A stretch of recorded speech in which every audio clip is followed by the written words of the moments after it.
About 1 in every 10 students that sits in our classroom comes from a linguistically and culturally diverse background. We work with children from preschool 3 all the way through 12th grade, but we work with English learners all the way through the age of 21. We have an instructional support unit, we have the Welcome Center, and then we have the Language Access Unit, which is new as of 3 years. What we do is we conduct an initial English language assessment to determine the student's level of English proficiency.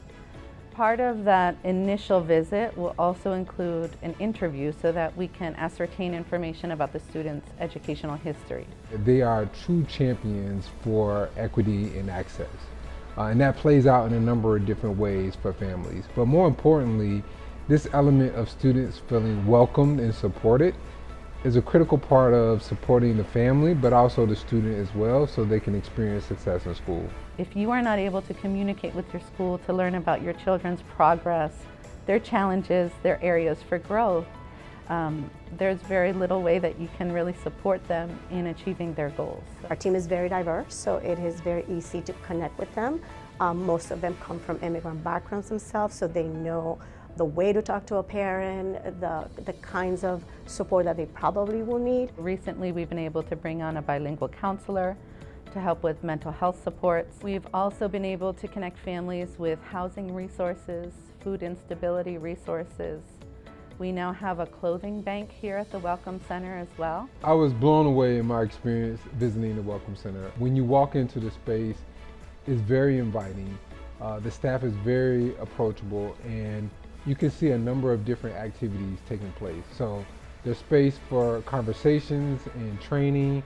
The team has a strong referral system, so if there's a need and DCPS can't be responsive to that need, they're connected to individuals who can provide those resources. Because of the health crisis, many of our families who perhaps may not have been documented were less likely to get medical care early on, and unfortunately many of our families were impacted by COVID, either with the children or parents or relatives becoming quite ill. Here within the Welcome Center, we lost one of our very close colleagues, Mr. Jose Garcia, who was an incredible man, and he did incredible work. And I share that because when we had the memorial service for Don Jose, one of our DCPS educators remembered that he was a student who was interviewed by Mr. Jose when he first arrived. And he remembered with great kindness the attention that Jose took to get to know him and his parents and to support them through that time. Our families were able to interact in schools, be more welcome in schools, feel more empowered to actually be involved in the education of their children.